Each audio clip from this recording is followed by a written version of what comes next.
J'ai suivi autrefois les leçons d'un homme supérieur, qui tantôt tâtonnait de façon à lasser l'attention, tantôt parlait vite et disait de grandes et belles choses. Le moment de l'inspiration était difficile pour moi, car j'estimais autant que de l'or la moindre de ces paroles ailées, et je craignais d'en laisser échapper une seule. Toutefois, j'arrivais bientôt à le suivre, et à écrire comme sous sa dictée ce que l'esprit lui soufflait. Je transformais ainsi la leçon parlée en cours dictée. Je me souviens aussi d'un vieux bonhomme qui avait copié dans la harpe, ou peut-être inventé, des jugements assez fins et quelquefois brillants. Il les lisait ou récitait avec le ton et les gestes de quelqu'un qui improvise, à cela près qu'il lisait souvent un mot pour un autre, et, par exemple, Jésus-Christ au lieu de Jean-Jacques Rousseau, ce qui faisait des pensées imprévues. Était-ce cours dicté ou leçon parlée?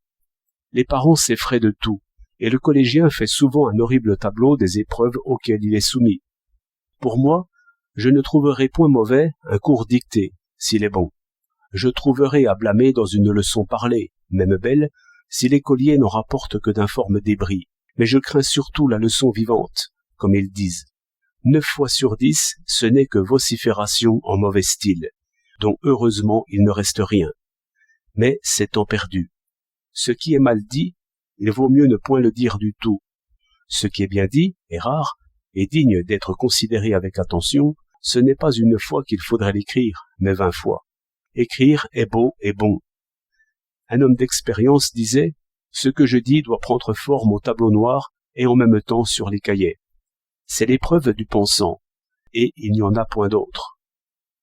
Jamais un orateur n'a pensé en parlant, jamais un auditeur n'a pensé en écoutant. Le temps dévore ses propres enfants. C'est pourquoi le langage commun appelle des pensées ces énonciations qui reviennent sans altération aucune. Par le secours de ces objets résistants, la pensée sort du royaume des ombres.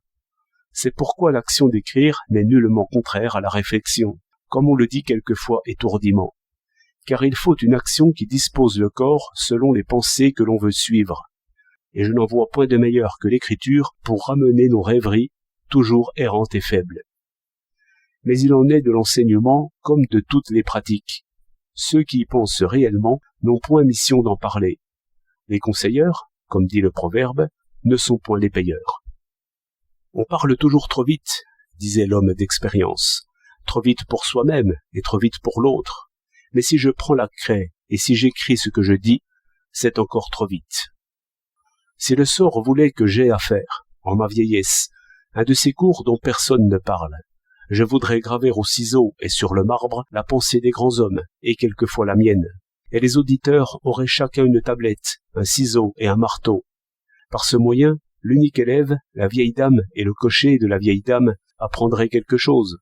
N'est-ce pas une chose étonnante que le moindre pianiste fasse plus attention à la gamme d'ut ou de fa que jamais peut-être penseur n'a fait attention à la pensée d'un autre ou même à la sienne propre? La légende dit bien qu'il faut enchaîner Protée si l'on veut en tirer quelque chose.